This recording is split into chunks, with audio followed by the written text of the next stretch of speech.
Hello दोस्तों, कैसे हैं आप सब। Welcome back to our channel आसान पढ़ाई विद फैसल। आज हम लोग बात करेंगे क्या रखूं क्या छोड़ दूं। हाँ, आज हम लोग रेहान की कहानी के बारे में जानेंगे और सीखेंगे इस कहानी से। एक बच्चा था रेहान, वो 7th क्लास में पढ़ता था और वो अपनी क्लास में पढ़ने में ठीक था। बस उसके साथ एक दिक्कत थी, जब भी उसको कोई कुछ कह देता था तो परेशान हो जाता था। घर पे मम्मी उसको कह देती थी, डांट देती थी, रेहान तुम पढ़ाई नहीं करते हो, तुम पढ़ने में अच्छे नहीं हो। रेहान देर तक बैठ के सोचता रहता था, क्या मैं इतना ख़राब हूँ। पापा आते थे, झिड़क देते थे, कभी कोई बात तुम सुनते नहीं हुई, एक बार में तुमसे जो मैं कहता हूँ वो करा करो। रेहान फिर सोचने बैठ जाता था। उसके दोस्त उसका मजाक उड़ा देते थे, कभी वो अपने दोस्तों की बातों को देर तक सोचता रहता था। कुछ दिन तो ये सब नॉर्मल चलता रहा। फिर रेहान अपने दोस्तों की बातों का, अपने टीचर की डांट का, अपने प्रिंसिपल की बातों का, असेंबली में उसके शूज़ और ड्रेस चेक करने वाले सर के कमेंट का, उसके मम्मी पापा की बातों का, उसके भाई के कमेंट का, उस पर गहरा असर होने लगा। वो सोचने लगा, वो बार बार उन चीज़ों को सोचता। जितना वो चीज़ों को अवॉइड करने की कोशिश करता, फिर कुछ ना कुछ नया कुछ हो जाता। एक दिन वो क्लास में देर से पहुंचा। सर ने उसको डांटा। उसके बाद उसका होमवर्क चेक किया, होमवर्क में गलती निकली। सर ने उसको दोबारा डांटा और क्लास से बाहर कर दिया। रेहान ने उस दिन लंच नहीं किया। रेहान को अब डर लगने लगा। घर पे वो बैठे बैठे डर जाता था। कभी सोते सोते वो डर कर अपने बिस्तर से उठ जाता था, फिर कांपने लगता था। एक दिन घर पे उसके मम्मी पापा ने अपने दोस्तों की और अपने रिश्तेदारों के लिए एक दावत का रखा। सारे रिश्तेदार बैठे, उनके बच्चे बैठे, हंसी मजाक होने लगा। बात बात में उसके पापा के दोस्त गौरव सर ने कहा, अरे रेहान, ज़रा कोई कविता तो सुनाओ। रेहान पसीना पसीना हो गया। रेहान को लग गया ये वो समय है कि अब मैं कविता सुनाऊंगा, कविता में कोई गड़बड़ी होगी और फिर उसके बाद कुछ बात होगी। रेहान कविता सुना सकता था क्योंकि उसको कविता याद थी। उन्होंने कहा, वो मम्मी पापा ने इशारा किया, अरे रेहान खड़े हो जाओ, जल्दी से खड़े हो जाओ। लेकिन रेहान खड़ा नहीं हुआ। पापा ने डांटा, रेहान खड़ा हुआ। कविता सुनाने की बात आई, रेहान पसीना पसीना हो गया। शब्द उसके मुंह से फूटे ही नहीं। सोचता रह गया वो, क्या बोलूं क्या बोलूं। शब्द नहीं निकल रहे थे उसके मुंह से। परेशान था वो, सोच रहा था क्या बोलूँगा मैं।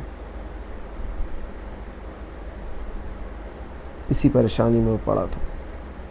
देर तक उसकी कंडीशन देख के गौरव सर हंस दिए, बोले, यार तुम कुछ पढ़ते वढ़ते भी हो कि बस ऐसे ही। और उसकी बात सुन के बाकी बच्चे हंस दिए। उन्होंने अपने बेटे को खड़ा किया। वीर नाम था उसका। उससे कहा, वीर तुम सुनाओ कोई इंग्लिश में पोएम। वीर फटाफट इंग्लिश में पोएम सुनाने दिया। सारे रिश्तेदार उसकी तारीफ़ करने लगे।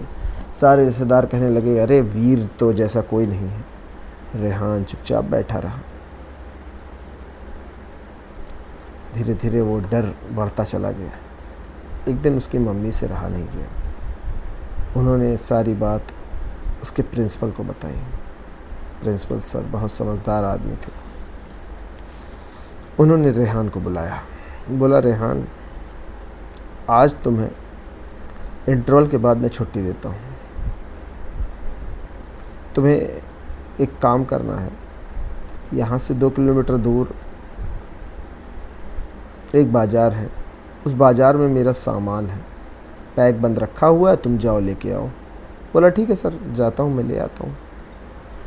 लेकिन प्रिंसिपल सर ने कहा कि ऐसा है, एक बात ध्यान देना, तुम पक्की सड़क से न जाके जो उसके बगल में गांव है उसकी गांव से तुम जाओगे, कच्ची सड़क और खड़ंजा लगा हुआ उससे जाओगे, और तुम साथ में एक बोरी लेके जाओगे।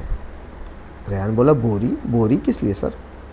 सर ने कहा कि तुम्हें गांव वाले जो भी देंगे तुम्हें उसको ले लेना है। तो रेहान बोला ठीक है सर। रेहान अच्छे कपड़े पहनकर गया, गांव से हुआ।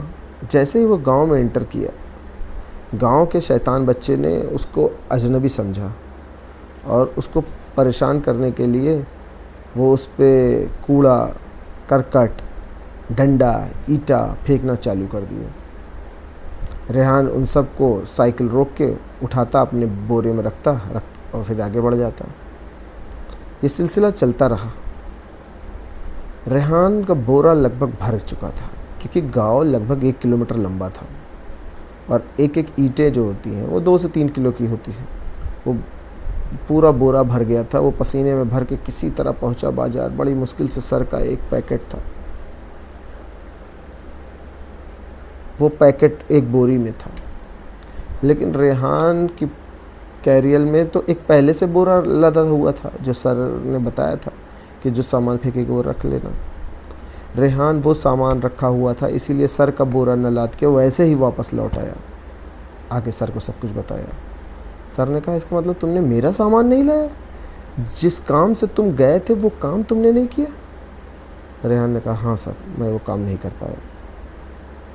सर ने कहा पता है क्यों हुआ ऐसा? रेहान नहीं समझ पाया। बोला नहीं सर। कहा क्योंकि तुम्हारा बोरा भर चुका था पहले ही। कहा सर मेरा बोरा भर चुका था, ये तो आप ही ने तो कहा था। कहा मैंने कहा था रखने को, पर क्या रखना है ये तुम्हारे ऊपर था। जो कोई तुम्हारे ऊपर जो चीज़ फेंके उसको तुम रखते जाओगे तो इसी तरह तुम्हारा बोरा भर जाएगा, यानी इसी तरह तुम्हारा दिमाग भर जाएगा। और जब ज़रूरत होगी सही चीज़ को भरने की, वो तुम अपने दिमाग में नहीं रख पाओगे और सही बोरा छोड़ के गलत बोरा तुम अपने ले के चले आओगे। कोई कुछ कह दे तो उसको रखना नहीं है अपने दिमाग में, बैठ के हरदम सोचना नहीं है उसको अपने दिमाग में। ये हमारे ऊपर है कि हम उसकी बातों को लें या दिमाग में रखें, या उसकी बातों को हटा दें, उसको माफ़ कर दें। उसको माफ़ करके हम उसके ऊपर कोई एहसान नहीं कर रहे हैं, हम खुद के ऊपर एहसान कर रहे हैं। लोगों की बातों को सीरियस लेना छोड़ो, अपने पर्पज़, अपने गोल को सीरियस लेना चालू करो, उस पर फोकस करो, तब आपकी लाइफ बदलेगी। रेहान समझ चुका था बात को। उसने सर को थैंक यू किया और बोला मैं आगे से ओवर थिंकिंग नहीं करूँगा। इसी तरह बच्चे आप लोग भी ओवर थिंकिंग से बचिए। ओवर थिंकिंग अच्छी चीज़ नहीं है। ओवर थिंकिंग करने से आपकी प्रॉब्लम बढ़ती चली जाती है। आप उन चीज़ों के बारे में सोच रहे हैं जो एक्चुअल में है ही नहीं। आप एक चींटी को हाथी बना रहे हैं, बार बार सोच के खुद को थका रहे हैं। जो सही मौका आएगा अपने दिमाग को इस्तेमाल करने का तो आप पहले थके चुके हैं रेहान की तरह, और आपका पहले से एक बोरा कैरियर में दबा हुआ है तो आप उस बोरे को छोड़ देंगे। इसीलिए ओवर थिंकिंग मत करिए, हमेशा खुश रहिए और अपनी पढ़ाई पर फोकस करिए। वीडियो को आप लोगों लाइक कीजिए, कमेंट कीजिए, शेयर कीजिए, और जो सुझाव हो आप लोगों को वीडियो को अच्छा बनाने के लिए वो भी बताइए। और आप लोगों को एक चीज़ और बताना था कि मेरा नया माइक आ चुका है, ये जैसा आप लोग देख सकते हैं। तो हो सकता है ऑडियो क्वालिटी कुछ बेहतर हो, और चूँकि शाम को ये आया तो अभी मैं आप लोगों को बता रहा हूँ, और मम्मी को अपने नहीं दिखा पाया। सॉरी मम्मी, वो भी वीडियो देखती हैं तो आपको नहीं दिखा पाया। आप लोग लाइक कीजिए, कमेंट कीजिए और शेयर कीजिए। Thank you.